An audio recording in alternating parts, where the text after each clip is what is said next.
12ാമത്തെ എപ്പിസോഡിൻ്റെ തുടക്കത്തിൽ നമ്മളെ കാണിക്കുന്നത് ലിന്ന ജ്വല്ലറി മേടിക്കാൻ പോകുന്നതാണ്. അത് മാഡം കാറിലിരുന്ന് വാച്ച് ചെയ്യുന്നുണ്ട്.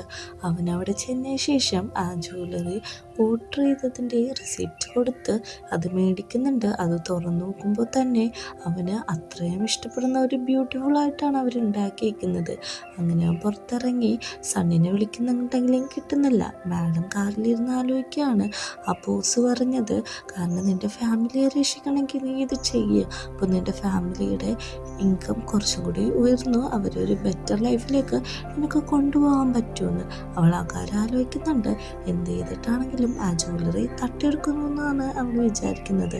സാമിനെ വിളിച്ചിട്ട് കിട്ടുന്നില്ല, സണ്ണിനെ വിളിച്ചിട്ടും എടുക്കുന്നില്ല. എന്ത് ചെയ്യണമെന്നറിയാതെ നമ്മുടെ ലിന്ന് അവിടെ തന്നെ നിൽക്കുകയാണ്. പെട്ടെന്ന് അവന് ചെറുതായിട്ട് തല ചുറ്റുന്ന പോലെ ഫീൽ ചെയ്യുന്നുണ്ട്. പക്ഷെ അവനത് കാര്യമൊക്കെ എടുക്കുന്നില്ല. ഫോണൊക്കെ എടുത്തു വെച്ച ശേഷവും അവന് തല നന്നായിട്ട് ഹൈക്ക് ചെയ്യുന്നുണ്ട്. അവൻ പെട്ടെന്ന് തന്നെ ഒരു അൺകോൺഷ്യസ് മോഡിലേക്ക് പോകുമെന്ന് അവന് മനസ്സിലായി. അവൻ ആ ബൂട്ട്സ് നല്ല രീതിക്ക് മുറുക്കി പിടിച്ചിട്ട് ടാക്സിക്ക് വേണ്ടി വെയിറ്റ് ചെയ്യാണ്. പക്ഷേ പെട്ടെന്ന് തന്നെ അവൻ റോട്ടിയിട്ട് ഇറങ്ങുമ്പോൾ ഒരു കാറ് ഓപ്പോസിറ്റായിട്ട് വന്നിട്ട് അവൻ്റെ മുഖത്തേക്ക് വെട്ടോടിക്കുകയാണ്. വേറെ ആരുമല്ല, മാഡം തന്നെയാണ് അത്. പെട്ടെന്നുള്ള ആ ഒരു ഇതിൽ അവന് ശരിക്കും തല ചുറ്റുന്നുണ്ട്. അവൻ്റെ ബോധം പയ്യെ പയ്യെ മറിഞ്ഞ് താഴത്തേക്ക് വീഴാണ്. ആ ബൂട്ട്സും താഴത്തേക്ക് വീഴുന്നുണ്ട്. അവൻ വീഴുമ്പോൾ തന്നെ നമ്മുടെ സണ്ണ് വന്ന് അവനെ പിടിക്കുകയാണ്. ഈ ഒരു സീൻ കണ്ടിട്ട് നമ്മുടെ മാഡം പെട്ടെന്ന് ഇറങ്ങി വന്നിട്ട് ആ ബൂട്ട്സ് എവിടെയെന്നാണ് തപ്പുന്നത്. അവിടെയൊന്നും കാണാതെ നിലത്തൊക്കെ നോക്കുന്നുണ്ട്. എന്നിട്ട് അവിടുന്ന് ആ ബോട്ട്സ് എടുത്തിട്ട് ആരും കാണാതെ ഓടാണ്. കാരണം ലിന്നയ്ക്ക് കാറിൻ്റെ ഓപ്പോസിറ്റ് സൈഡാണ് കിടക്കുന്നത്. അപ്പോൾ ആരാണെന്ന് അവർക്ക് പെട്ടെന്ന് ഐഡൻറ്റിഫൈ ചെയ്യാൻ പറ്റത്തില്ല.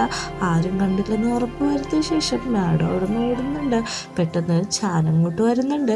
ചാനോട് നമ്മുടെ ലിന്നിനെ നോക്കാൻ ഏൽപ്പിച്ചിട്ട് സണ്ണ് അവിടെ നിന്ന് പയ്യെ എണീറ്റിട്ട് അവളുടെ പുറകെ പോകാണ്. സണ്ണ് എണീറ്റ് കാറിൻ്റെ ഓപ്പോസിറ്റ് സൈഡ് വരുന്നുണ്ടെങ്കിലും പക്ഷേ അവിടെ ആരെയും കാണുന്നില്ല. അങ്ങനെ അവൻ കുറച്ചു നേരം നോക്കുന്നുണ്ട്. ചാനാണെങ്കിൽ ലിന്നിനെ എടുത്തുകൊണ്ട് പോകാണ്. അങ്ങനെ അവളുടെ ബോസിൻ്റെ അടുത്ത് വന്നിട്ട് പറയാണ്, നിങ്ങളാദ്യം എനിക്ക് പേ ചെയ്യാമെന്ന് പറഞ്ഞ ക്യാഷാ, അത് കഴിഞ്ഞിട്ടാണ് ഞാൻ ബോട്ട്സ് തരത്തുള്ളൂ എന്ന് പറയാണ്. പക്ഷേ എനിക്കിപ്പോൾ ക്യാഷൊന്നും തരാൻ പറ്റത്തില്ല, നീ ഇത് വിറ്റ് കഴിഞ്ഞിട്ട് ബാക്കി കിട്ടുന്ന കമ്മീഷൻ തരാമെന്ന് പറയുന്നുണ്ട്. അവൾ പറയുന്നുണ്ട്, ഇത്ര റിസ്ക് എടുത്ത് ഞാനിത് ചെയ്തിട്ട് എനിക്ക് ക്യാഷ് കിട്ടാതെ ഇരിക്കാൻ പറ്റത്തില്ല, നിങ്ങൾ ആ ക്യാഷ് തന്നാൽ മാത്രമാണ് ഞാൻ ഈ ബോട്ട്സ് നിങ്ങൾക്ക് തരുള്ളൂ എന്ന് പറയാണ്.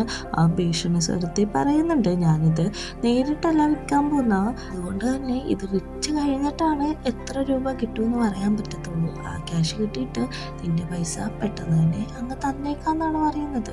പക്ഷെ ഇവൻ പറയുന്ന ഒരു കാര്യത്തിനോട് അവൾ യോജിക്കുന്നില്ല. പെട്ടെന്ന് അവളെ തള്ളിയിട്ടിട്ട് ഒരു തോക്ക് ചൂണ്ടി കാണിച്ച് അവളെ പേടിപ്പിക്കുകയാണ്. ബോട്ട്സ് എനിക്കിപ്പോൾ തന്നെ തന്നെയെന്ന് പറയുന്നുണ്ട്. അവളാണെങ്കിൽ ഇത് കണ്ട് നല്ല രീതിക്ക് പാനിക്കായിട്ടുണ്ടായിരുന്നു. ആ സമയത്ത് സണ്ണ് അങ്ങോട്ട് വന്നിട്ട് തോക്ക് തട്ടിപ്പറിക്കുകയാണ്. പറയുന്നുണ്ട്, നിങ്ങളാണ് ഇതിന് പുറകിലെന്ന് എനിക്ക് നേരത്തെ സംശയം ഉണ്ടായിരുന്നു, പക്ഷെ കൺഫേം ആയത് ഇപ്പോഴാണ്. ചെറിയൊരു ഫൈറ്റ് നടക്കുന്നുണ്ട്. ആ സമയത്ത് നമ്മുടെ ആ ബോസിൻ്റെ കയ്യിലിരുന്ന് തോക്ക് ഫയർ ചെയ്യുന്നുണ്ട്. അപ്പോൾ തന്നെ അങ്ങോട്ട് പോലീസ് വന്നിട്ട് ഇവരെ അറസ്റ്റ് ചെയ്ത് പോവുകയാണ്. താഴെ വീണ് കിടക്കുന്ന ബൂട്ട്സ് ഭദ്രമായിട്ട് നമ്മുടെ സണ്ണ് എടുക്കുന്നുണ്ട്. അവനൊരിക്കലും ഇതൊന്നും എക്സ്പെക്റ്റ് ചെയ്യാത്ത കാര്യങ്ങളായിരുന്നു. പിന്നെ അടുത്ത സീനിൽ കാണിക്കുന്നത് ലിന്നിനെ വീട്ടിൽ കിടത്തിയേക്കാണ്. ഉറക്കമൊഴിക്കുമ്പോൾ ലിന്നെ നമ്മുടെ സണ്ണിനെ നോക്കുന്നുണ്ട്. സണ്ണാണെങ്കിൽ അവിടെ തന്നെ ബാൽക്കണിയിലുണ്ടാവും. ഇവനെ എണീറ്റ് കണ്ടിട്ട് സണ്ണ് ഇവനൊക്കെയോ എന്നറിയാൻ വേണ്ടിയിട്ട് ഓടി അവൻ്റെ അടുത്തേക്ക് വരാണ്. അവൻ്റെ അടുത്തേക്ക് വന്നിരിക്കുമ്പോഴേക്കും ആദ്യം ചോദിക്കുന്നത്, നീ ഓക്കെ ആണോ, നിനക്ക് എന്തെങ്കിലും പ്രശ്നമുണ്ടോ, നീ ഉറക്കത്തിൽ നിന്ന് പണ്ടത്തെ പോലെ എണീക്കില്ല എന്നാണ് ഞാൻ വിചാരിച്ചത്, ഞാൻ നിന്നെ വിളിച്ചോണ്ട് വന്നില്ലല്ലോ, നീ വിളിച്ചപ്പോൾ എനിക്ക് കോൾ എടുക്കാൻ പറ്റിയില്ല, ഇതെല്ലാം എൻ്റെ തെറ്റാണ്, എൻ്റെ മാത്രം തെറ്റാണ്, ഞാൻ നിന്നെ നല്ല രീതിക്ക് ടേക്ക് കെയർ ചെയ്തില്ലെന്ന് പറഞ്ഞ് നമ്മുടെ സണ്ണ് അവൻ്റെ സെൽഫിനെ കുറ്റം പറഞ്ഞുകൊണ്ടിരിക്കുകയാണ്. അപ്പോൾ നമ്മുടെ ലിന്ന് പറയുന്നുണ്ട്, അതൊന്നും സാരില്ല, എന്താണ് നടന്നതെന്ന് എനിക്ക് ഓർമ്മയില്ല എന്ന് പറയുമ്പോഴേക്കും, എനിക്ക് ഓർമ്മയില്ല, നമ്മുടെ മാഡം നമ്മളെ ചതിച്ചതാണ്, അവളാണ് ഇതിൻ്റെ പുറകിലെന്ന് പറയുമ്പോൾ അതിനെല്ലാം ഓർമ്മ വരുന്നുണ്ട്. പെട്ടെന്ന് ലിന്ന് നമ്മുടെ സണ്ണിനൊരു കിസ് കൊടുക്കുന്നുണ്ട്. ഓഫീസിലാണെങ്കിൽ സണ്ണിൻ്റെ ഫോട്ടോ ഒക്കെ വെച്ചിട്ട് നമ്മുടെ ചാൻ ഒരു BL കഥ പറയുന്ന പോലെയാണ് അവിടെ സ്റ്റോറി പറഞ്ഞുകൊണ്ടിരിക്കുന്നത്. അന്ന് രാത്രി ലിന്നിനെ രക്ഷിക്കാൻ പോയതും അവിടെ ചെന്നപ്പോഴേക്കും നമ്മുടെ സണ്ണ് അയാളുടെ നേരെ തോക്ക് ചൂണ്ടി നിൽക്കായിരുന്നു.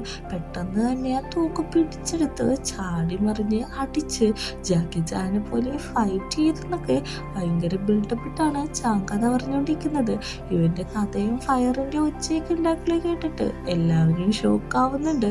എല്ലാവരും കഥ ഭയങ്കര പേടിയോടെയാണ് ആസ്വദിച്ചുകൊണ്ടിരിക്കുന്നത്. നമ്മുടെ യോ പറയുന്നുണ്ട്, എനിക്ക് തോന്നുന്നു ഇവൻ കൂടുതൽ സീരീസ് മൂവീസൊക്കെ കാണാറുണ്ടെന്ന്. ആ സീൻ കഴിഞ്ഞ് നമ്മളെ കാണിക്കുന്നത് വീട്ടിലാണ്. നമ്മുടെ ലിന്നിനെ കോമ്പറ്റീഷന് കൊണ്ടുപോകാൻ വേണ്ടിയിട്ട് സണ്ണ അവന് ഓരോ ഡ്രസ്സ് സെലക്ട് ചെയ്ത് കൊടുക്കുകയാണ്. ഒരു വൈറ്റ് കോട്ട് സെറ്റാണ് സെലക്ട് ചെയ്യുന്നത്. ഇതിട്ട് നിന്നെ കാണാൻ സ്റ്റണ്ണിങ് ആയിരിക്കും, നല്ല ഭംഗിയായിരിക്കും, നിനക്ക് ഭയങ്കര മാച്ച് ആവും എന്നൊക്കെ പറഞ്ഞിട്ട് അവൻ ആ ഡ്രസ്സ് വെച്ച് നോക്കുകയാണ്. അതേപോലെ തന്നെ നമ്മുടെ സണ്ണിനെയും ലിന്ന് തന്നെയാണ് ഒരു കോട്ട് സെറ്റ് ധരിപ്പിക്കുന്നത്. അങ്ങനെ അവർ ആ റാവാക്ക് എടുക്കുന്ന സ്ഥലത്തെത്തുന്നുണ്ട്. അവിടെ എത്തുമ്പോൾ അവൻ്റെ അമ്മേനോട് എല്ലാവരും സംസാരിക്കുകയാണ്. ഇപ്പോൾ നിങ്ങളുടെ ജ്വല്ലറി നല്ല രീതിക്ക് ഹൈ ആയിപ്പോയിക്കൊണ്ടിരിക്കുന്നു എന്നുള്ള കാര്യമൊക്കെയാണ് സംസാരിക്കുന്നത്. അങ്ങോട്ട് നമ്മുടെ ലിന്നിൻ്റെ അച്ഛനും വരുന്നുണ്ട്. ലിന്നിൻ്റെ അച്ഛനും ഈ പരിപാടിയുടെ ഇൻവിറ്റേഷൻ കിട്ടിയിട്ടുണ്ടായിരുന്നു. അയാളും ഭയങ്കര ഹാപ്പി ആയിട്ട് സംസാരിക്കുകയാണ്. ഈ സമയത്താണ് നമ്മുടെ ലിന്നും സണ്ണും അങ്ങോട്ട് വരുന്നത്. ലിന്നിനെയും സണ്ണിനെയും കാണുന്ന എമി അവളോട് പറയുന്നുണ്ട്, ഹായ്, നിങ്ങൾ എന്താണ് വൈകിയത്? ഇതാണോ സണ്ണ് എന്നൊക്കെ ചോദിക്കുന്നുണ്ട്. അപ്പോഴേക്കും നമ്മുടെ എലിയുടെ ഗേൾ ഫ്രണ്ടും കൂടെ തന്നെയുണ്ട്. ഗേൾ ഫ്രണ്ടിനെ കാണുമ്പോഴേക്കും നമ്മുടെ ലിന്നിന് ഭയങ്കര സന്തോഷമൊന്നുണ്ട്. കാരണം ഇവർ തമ്മിൽ റിലേഷൻഷിപ്പിലാണെന്നാണല്ലോ ലിന്ന് വിചാരിച്ചു വെച്ചേക്കുന്നത്. അവരവിടെ വർത്താനം പറഞ്ഞു നിൽക്കുമ്പോൾ അങ്ങോട്ട് നമ്മുടെ ടീം മെമ്പേഴ്സ് ഓടി വരുന്നുണ്ട്. അവർ വന്നിട്ട് പറയാണ്, നീ റാംവാക്കിന് വേണ്ടിയിട്ട് റെഡി ആയോ?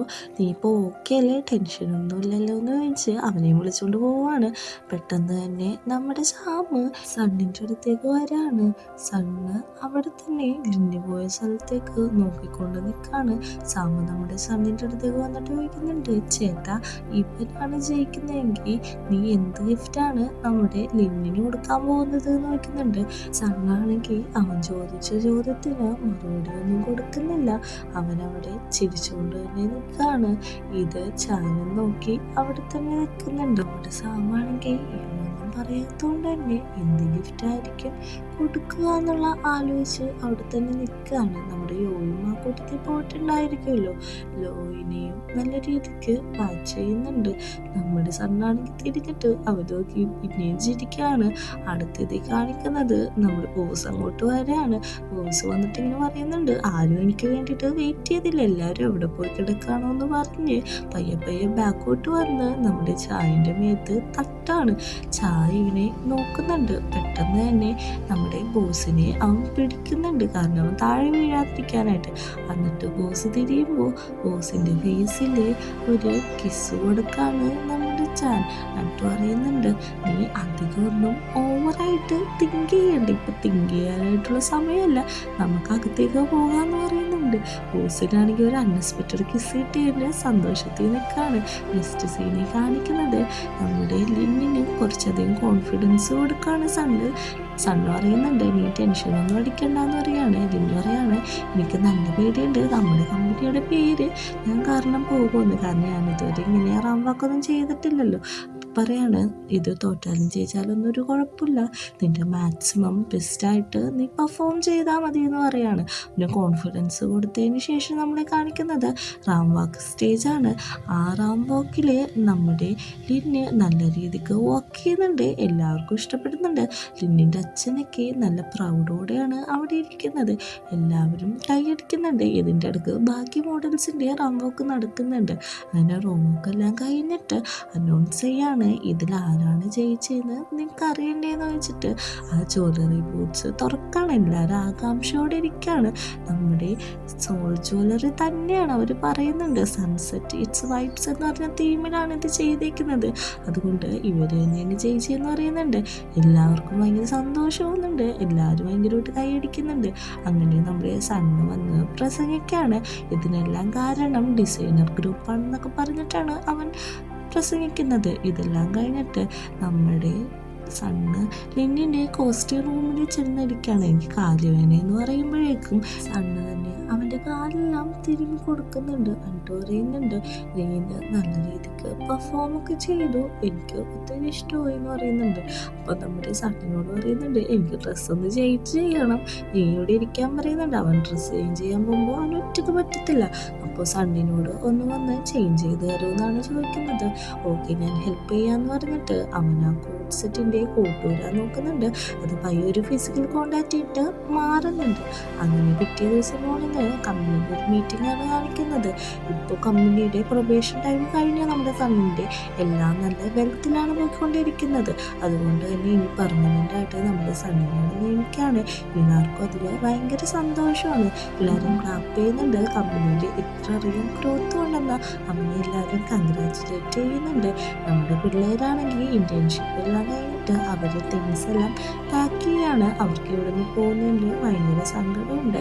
അതെല്ലാം പറഞ്ഞുകൊണ്ടാണ് അവരോരോരുത്തരും ഓരോരോ സാധനങ്ങളായിട്ട് എടുത്തു വെക്കുന്നത്. അവരിങ്ങനെ പാക്ക് ചെയ്യുന്ന സമയത്ത് നമ്മുടെ സാം എന്നിട്ട് പറയുന്നുണ്ട്, നിങ്ങളിവിടെ നിന്ന് പോകാൻ പോവുകയല്ലേ, നിങ്ങൾ എന്തായാലും ഇത്ര നാൾ വർക്ക് ചെയ്തത് അടിപൊളിയായിരുന്നു, നിങ്ങളുടെ പിള്ളേൻ്റെ എക്സ്പീരിയൻസും അടിപൊളിയായിരുന്നു, എല്ലാ സാധനങ്ങളും എടുത്തു വെച്ച് കഴിഞ്ഞു എന്നാണ് സാം ചോദിക്കുന്നത്. അതെ, ഞങ്ങളെല്ലാം എടുത്തു വെച്ചു, ഇനി അങ്ങനെ എടുത്തു വെക്കാനായിട്ട് ഒന്നും തന്നെ ബാക്കിയില്ല എന്നാണ് പറയുന്നത്. അവരങ്ങനെ എല്ലാവരും കൂടി കാഷ്വലായിട്ട് അവിടെ നിന്ന് വർത്താനം പറഞ്ഞുകൊണ്ടിരിക്കുകയാണ്. അപ്പോഴേക്കും നമ്മുടെ സാമു വയ്ക്കുന്നുണ്ട്, ഞങ്ങൾ മിസ് ചെയ്യുമെന്ന് വയ്ക്കുമ്പോൾ ഉറപ്പായിട്ട് മിസ് ചെയ്യുമെന്നാണ് അറിയുന്നത്. അപ്പോഴേക്കും നമ്മുടെ ടീം മെമ്പേഴ്സ് സീനിയേഴ്സ് എല്ലാവരും കൂടി അങ്ങോട്ട് വരുന്നുണ്ട്. നിങ്ങളൊപ്പം വർക്ക് ചെയ്തതിൽ ഞങ്ങൾക്ക് ഒത്തിരി സന്തോഷമുണ്ട്, ഞങ്ങൾ നിങ്ങളെ മിസ് ചെയ്യും, അതുമാത്രമല്ല ഫ്രീ ടൈമൊക്കെ കിട്ടുമ്പോഴേക്കും ഇങ്ങോട്ട് വരണം, ഞങ്ങളെ ഇടയ്ക്കൊക്കെ വന്ന് കാണണമെന്ന് പറയുന്നുണ്ട്. എല്ലാവരും അതിന് സപ്പോർട്ട് ചെയ്യുന്നുണ്ട്. നമ്മുടെ ബോസൊക്കെ ആണെങ്കിൽ ഭയങ്കര സങ്കടത്തോടെ നിൽക്കുകയാണ്. ഇങ്ങോട്ടേക്ക് നമ്മുടെ സണ്ണ് വരുന്നുണ്ട്. സണ്ണ് വന്നിട്ട് നമ്മുടെ ലിന്നിൻ്റെ കയ്യിലിരിക്കുന്ന ബോക്സ് പിടിക്കാണ്. നീ ഇത് പിടിക്കണ്ട, വെയിറ്റ് ഉണ്ടാവും എന്ന് പറയാണ്. ഓക്കെ ഡാഡി എന്ന് വിളിക്കുന്നതും എല്ലാവരും കൂടി ശരിക്കാണ്, ഡാഡി എന്ന് വിളിച്ചല്ലോ. അങ്ങനെ അവരവിടെ നിന്ന് പോകാണ്. അടുത്ത സീനെ നമ്മുടെ യോസാമിൻ്റെ അടുത്ത് പറയാണ്, എന്നാ നമുക്കും പോകാമെന്ന് പറഞ്ഞിട്ട് അവർ രണ്ടുപേരും കൂടി വീട്ടിൽ പോകാൻ നിൽക്കുകയാണ്. യോ പറയുന്നുണ്ട്, ഞാൻ തന്നെ പൊക്കോളാം, ഞാനിപ്പോൾ വലുതായില്ലെന്ന് വയ്ക്കുമ്പോഴേക്കും അതൊന്നും കുഴപ്പമില്ല, ഞാൻ നിൻ്റെ കൂടെ വരാമെന്നാണ് പറയുന്നത്. പക്ഷേ നമ്മുടെ യോ സമ്മതിക്കുന്നില്ല, ഞാൻ ഒറ്റയ്ക്ക് തന്നെ പൊക്കോളാന്നാണ് പറയുന്നത്. സാമിന് ഇത് കണ്ടിട്ട് നല്ല രീതിക്ക് ചിരിയും വരുന്നുണ്ട്, സന്തോഷം വരുന്നുണ്ട്. അവരുടെ ഒരു ക്യൂട്ടായിട്ടുള്ള തല്ലുപിടുത്തമാണ് നമ്മളെ കാണിച്ചുകൊണ്ടിരിക്കുന്നത്. എന്നിട്ട് യോ പറയുന്നുണ്ട്, ഞാൻ പറഞ്ഞില്ലേ ഞാൻ ഒറ്റയ്ക്ക് ഇവിടുന്ന് പൊക്കോളാന്ന്. അപ്പോൾ പറയുന്നുണ്ട്, ഞാൻ നിൻ്റെ കൂടെ വന്നാലും പ്രശ്നമൊന്നുമില്ലല്ലോ, ഞാൻ നിൻ്റെ ബോയ് ഫ്രണ്ട് അല്ലേ എന്നാണ് സാമൂഹിക്കുന്നത്. അങ്ങനെ അവർ രണ്ടുപേരും കൂടി അവിടെ നിന്ന് പോവുകയാണ്. അടുത്തത് നമ്മുടെ പിമ്മിൻ്റെ ഊഴമാണ്. അവർ പറയുന്നുണ്ട്, അന്ന് നമുക്ക് പോയാലോ എന്ന് വയ്ക്കുമ്പോൾ ഇങ്ങോട്ടാണെന്ന് വയ്ക്കുമ്പോൾ എങ്ങോട്ടെങ്കിലൊക്കെ പോകാമെന്ന് പറഞ്ഞ് ഭയങ്കര ക്യൂട്ടായിട്ട് ഇന്ന് അവിടെ നിന്ന് കൊഞ്ചാണ്. അങ്ങനെ അവർ രണ്ടുപേരും കൂടി അവിടെ നിന്ന് പോകാനായിട്ട് തീരുമാനിക്കുകയും അവിടെ നിന്ന് പോവുകയും ചെയ്യുന്നുണ്ട്. അങ്ങനെ അടുത്ത ഊഴം നമ്മുടെ ചാൻ്റെയും ബോസിൻ്റെയാണ്. ചാൻ പറയുന്നുണ്ട്, നമുക്ക് പോകേണ്ടതെന്ന് വയ്ക്കുമ്പോൾ എങ്ങോട്ടാണ് പോകേണ്ടതെന്നാണ് നമ്മുടെ ബോസ് വയ്ക്കുന്നത്. എങ്ങോട്ടല്ലാത്തില്ല, ഞാൻ കൊണ്ടുപോയിക്കോളാം എന്ന് പറഞ്ഞിട്ട് ബോസിനെ എടുത്തുകൊണ്ടാണ് നമ്മുടെ ചാൻ പോകുന്നത്. ഭയങ്കര ക്യൂട്ടായിട്ടുണ്ടത് കാണാനായിട്ട്. അങ്ങനെ നമ്മുടെ യോയെ സാമിനെയാണ് കാണിക്കുന്നത്. അവരെന്നും വർത്താനം പറയാറുള്ള ഫ്രിഡ്ജിൻ്റെ പൊക്കത്തിൽ നിന്ന് വർത്താനം പറയാണ്. അപ്പോൾ നമ്മുടെ യോയ്ക്കുന്നുണ്ട്, നമ്മൾ ബോയ് ഫ്രണ്ട്സ് അല്ലേ, ഇനി എന്താണ് നമ്മുടെ പരിപാടി എന്ന് നോക്കുമ്പോൾ പെട്ടെന്ന് തന്നെ ഒരു കിസ് കൊടുക്കുകയാണ്. എന്നിട്ട് പറയുന്നുണ്ട്, നമ്മൾ ബോയ് ഫ്രണ്ട്സാണ്, അതുകൊണ്ട് നമുക്ക് ലിമിറ്റോ കാര്യങ്ങളോ ഒന്നുമില്ല, എനിക്ക് നിന്നെ അത്രയ്ക്ക് ഇഷ്ടമാണെന്നൊക്കെ ഇരുന്ന് സംസാരിച്ചുകൊണ്ടിരിക്കുകയാണ്. നമ്മുടെ പ്രിമുവിനുവാണെങ്കിൽ കാർ പാർക്ക് ചെയ്തിട്ട് ഒരു എയർപോർട്ട് റോഡിൻ്റെ സൈഡിൽ നിന്നാണ് സംസാരിച്ചുകൊണ്ടിരിക്കുന്നത്. എന്നിട്ട് പറയുന്നുണ്ട്, പണ്ട് നിനക്ക് ഞാൻ ഓട്ടോഗ്രാഫ് തരാമെന്ന് വിചാരിച്ചതാണ്, പക്ഷേ നീ എനിക്ക് തന്നില്ല. ആ ഒരു കാർഡ് ഞാൻ എപ്പോഴും സൂക്ഷിച്ച് വെച്ചിട്ടുണ്ട്, അതിലെനിക്ക് ഓട്ടോഗ്രാഫ് തന്നെയെന്ന് പറയുന്നുണ്ട്. നമ്മുടെ പ്രിമാണെങ്കിൽ അത് സമ്മതിക്കുന്നുണ്ട്. അവൾ ആ സാധനം മേടിച്ച് സിഗ്നേച്ചർ ചെയ്യാൻ പോവാണ് അതിലേക്ക്. പെട്ടെന്ന് തന്നെ നമ്മുടെ അവൾ വലിച്ചിട്ട് പറയാണ്, പണ്ട് നമ്മുടെ പിന്നെ പറഞ്ഞല്ലോ എനിക്ക് നിങ്ങളെ ഇഷ്ടമാണെന്നൊക്കെ ഉള്ള കാര്യം, അത് അവൾ പറയാണ്. അപ്പോൾ നമ്മുടെ പിന്നെ പറയുന്നുണ്ട്, എൻ്റെ ഹാർട്ട് നന്നായിട്ട് ബീറ്റ് ചെയ്യുന്നുണ്ട്, എനിക്കിപ്പോൾ മനസ്സിലായി നിങ്ങൾക്ക് എന്നെ എത്ര ഇഷ്ടമാണെന്നൊക്കെ ഉള്ള കാര്യം. ഇത് സംസാരിച്ചുകൊണ്ടിരിക്കുമ്പോൾ തന്നെ മഴ പൊടിയുന്നുണ്ട്. രണ്ടുപേരും അങ്ങനെ കാറിട്ട് കയറുകയാണ്. കാറിട്ട് കയറുമ്പോൾ അവരുടെ ഇടയിൽ ഒരു ലവ് ഫോമായിട്ട് രണ്ടുപേരും കൂടി അവിടെ നിന്ന് കിസ് ചെയ്യാണ്. അങ്ങനെ നമ്മുടെ പിള്ളേർ സെറ്റായി. അടുത്ത സീനിൽ കാണിക്കുന്നത് നമ്മുടെ ചാനിനെയാണ്. ചാൻ ബാത്റൂമിൻ്റെ അടുത്തേക്കുമ്പോഴേക്കും നോക്കുമ്പോഴേക്കും ബോസ് ഒരു കുയിലിനെ പോലെ കൂവാണ്. അത് അവനൊരു സിഗ്നൽ കൊടുത്താണ് അവിടെ ഉണ്ടെന്ന്. പെട്ടെന്ന് ചാൻ ഓടി ബാത്റൂമിൻ്റെ ഉള്ളിലോട്ട് കയറാണ്. രണ്ടുപേരും കൂടി അതിൻ്റെ ഉള്ളിൽ കയറിയിട്ട് അവർ ക്യൂട്ടായിട്ടുള്ള മൊമെൻറ്റ്സ് ആണ് നമ്മൾ കാണിക്കുന്നത്. ചാനിനെ വലിച്ചു പടച്ചൊക്കെയാണ് നമ്മുടെ ബോസ് അകത്തേക്ക് കയറ്റുന്നത്. ഇനി അവരതിൻ്റെ ഉള്ളിൽ ടൈം സ്പെൻഡ് ചെയ്തുകൊണ്ടിരിക്കുമ്പോഴേക്കും നമ്മുടെ ബോസിൻ്റെ അച്ഛൻ്റെ ഒച്ച കേൾക്കും. എന്നിട്ട് അച്ഛൻ പറയുന്നുണ്ട് ഇവിടെ ഒരു കുയിലുണ്ടെന്ന് തോന്നുന്നുണ്ടല്ലോ എന്ന്. പെട്ടെന്ന് ഇവർ രണ്ടുപേരും കൂടി ഉള്ളിൽ പയ്യെ സംസാരിക്കുന്നതിൻ്റെ ഒച്ച നമ്മുടെ അച്ഛന് മനസ്സിലാവും. നീ ഇവിടെ ഉണ്ടാടാന്ന് ചോദിക്കുന്നുണ്ട്. എന്നിട്ട് ഫോൺ ചെയ്ത് നോക്കുന്നുണ്ട്. അപ്പോഴേക്കും പെട്ടെന്ന് തന്നെ നമ്മുടെ ബോസിൻ്റെ ഫോണ് അടിക്കുകയാണ്. അതടിക്കുമ്പോഴേക്കും അച്ഛൻ പുറത്തുനിന്ന് പറയുന്നുണ്ട് ഇപ്പോൾ തന്നെ എനിക്ക് നീ എൻ്റെ ഉള്ളിൽ ഉണ്ടെന്ന് ഉള്ള കാര്യം കൺഫേം ആയിട്ടുണ്ട്. നീ എന്താണ് ഉള്ളിൽ ചെയ്തുകൊണ്ടിരിക്കുന്നതെന്നാണ് അച്ഛൻ ചോദിക്കുന്നത്. അച്ഛൻ എന്നിട്ട് വാഷ്റൂമിൻ്റെ അടി കൂടി തല കുത്തനേക്ക് നിന്നിട്ടാണ് നോക്കുന്നത്. നമ്മുടെ ചാൻ്റെ ഒരു കാല് പൊക്കത്തേക്ക് രണ്ടുപേരും കൂടി എടുത്തു വെച്ചിട്ട് രണ്ട് കാലാണ് കാണിക്കുന്നത്. ഓരോരുത്തരും ഓരോ കാല് വെച്ചിട്ട്.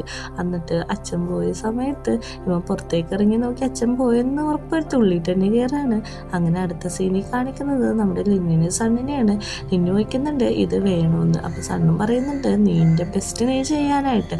അങ്ങനെ അവൻ ആ ജ്വല്ലറി ആ ഒരു പോണ്ടിൻ്റെ അടുത്ത് കൊണ്ടുവന്നേക്കാണ്. നമ്മുടെ ആ ലോഡിനോട് സംസാരിക്കുന്ന പോണ്ടില്ലേ അവിടെ. എന്നിട്ട് അവൻ മനസ്സിൽ ലോഡിനെ കുറേ പ്രാവശ്യം വിളിക്കുന്നുണ്ട്. സമയം പോകും തോറും അന്തരീക്ഷം മാറുന്നുണ്ട്. ആ ലോഡ് അവിടെ പ്രത്യക്ഷപ്പെടുന്നുണ്ട്. എന്നിട്ട് പറയുന്നുണ്ട് ഇത് നിങ്ങളുടെ ചെയിനാണ്. അന്ന് ആ പെൺകുട്ടി നിങ്ങളോട് ഒരു തെറ്റും ചെയ്തിട്ടില്ല. അവളുടെ സ്നേഹം കൺഫസ് ചെയ്ത് മാത്രമാണ് ചെയ്തിട്ടുള്ളൂ എന്ന് പറയുന്നുണ്ട്. അവൻ പറയുന്ന കാര്യമെല്ലാം ലോഡിന് മനസ്സിലാവുന്നുണ്ട്. എന്നിട്ട് പറയുന്നുണ്ട് ഈ ചെയിൻ നിങ്ങൾ എടുത്തോളൂ. എന്നിട്ട് അവളെ മോചിപ്പിക്കണമെന്ന് പറയുന്നുണ്ട്. അവന് കാര്യം മനസ്സിലാവുന്നുണ്ട്. അവളോട് സംസാരിക്കുമ്പോഴേക്കും ഇനി നമുക്ക് അടുത്ത ജന്മത്തിൽ ഒന്നിച്ചു ചേരാന്നാണ് അവൾ പറയുന്നത്. അങ്ങനെ അവൾ മോചിതയാവുന്നുണ്ട്. അപ്പോൾ നമ്മുടെ ലിന്ന് പെട്ടെന്ന് അങ്ങോട്ട് വന്നിട്ട് എന്താണെന്ന് നോക്കുമ്പോൾ എല്ലാം ഓക്കെ, എല്ലാം നല്ലതിലൂടെയാണ് അവസാനിച്ചതെന്നാണ് പറയുന്നത്.